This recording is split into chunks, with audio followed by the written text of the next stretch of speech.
This is the video project for Dante's Inferno by Alan So and Evan Buchholz. We are in charge of the second round of the Seventh Circle of Hell, also known as the Wood of the Suicides.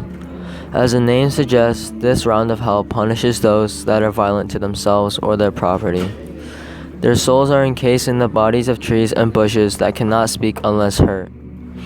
The meaning of this punishment is that in hell, those who deprive themselves of their bodies on earth are deprived of human form.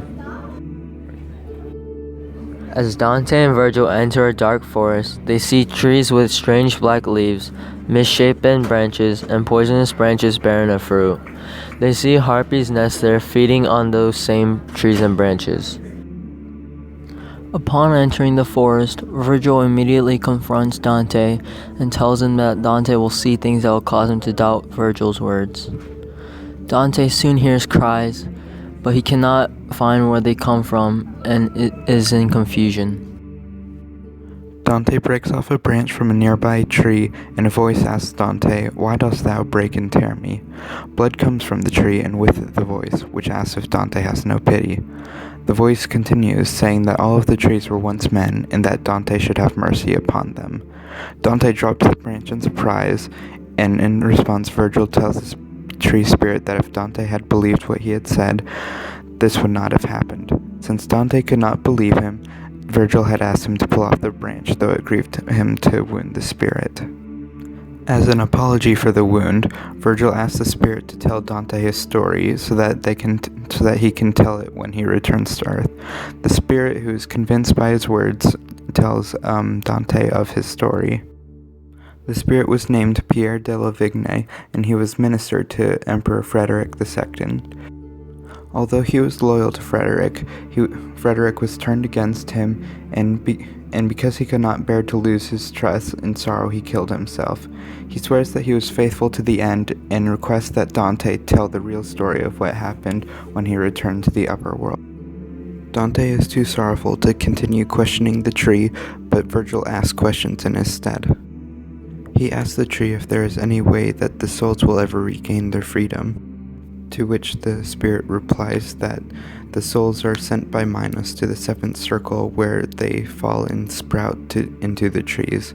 The harpy eat their leaves, giving the tree great pain, but also the ability to speak. The spirits will also be called to the last judgment, as will all others, and will reclaim the mortal bodies forsaken by them. However, they will never regain their souls that they took from themselves, and will remain forever trapped in this strange wood. Now Dante and Virgil hear a noise crashing through the woods, and two spirits appear. One of the spirits flings themselves into a nearby bush, but is quickly caught up by the pursuing hounds and torn apart. The hounds carry them off, and Dante and Virgil approach the bush, which then complains that the fleeing spirit gained nothing by choosing it for a hiding place. The poets ask who the bush was in their life, but the bush does not give them a reply and instead remains mostly anonymous.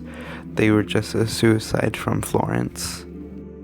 The soul who tried to take cover in the bush was known as Giacomo da Sant'Andrea. He was a spendthrift from Padua whose punishment was to be hunted by dogs and torn apart because his crimes on earth were to spend much more than he had and to waste his material possessions, unlike the suicides who wasted their lives. The other soul who was running away from the dogs was named Lano da Siena. He was also a spendthrift like Giacomo, and he chose to throw away his life in battle rather than live on in poverty. The battle that he died in was called the Battle of Pieve al Topo. Throughout the canto, Dante is very sympathetic and sorrowful towards the suicides. For instance, he believes that Pierre de Vigne is innocent, as can be evidenced by his placement here instead of in another circle. His opinions expressed in the canto reflect the Christian opinions that suicide is a terrible sin, rather than in ancient civilizations that suicide was an honorable thing to do when you have brought dishonor upon yourself. Going back to the harpies, they are creatures from Greek and Roman mythology that are accustomed to stealing food and other items from the hands of people. In the context of Dante's Inferno, in the Wood of the Suicides, they snatch away the well-being and branches of the trees, but also give them the power of speech.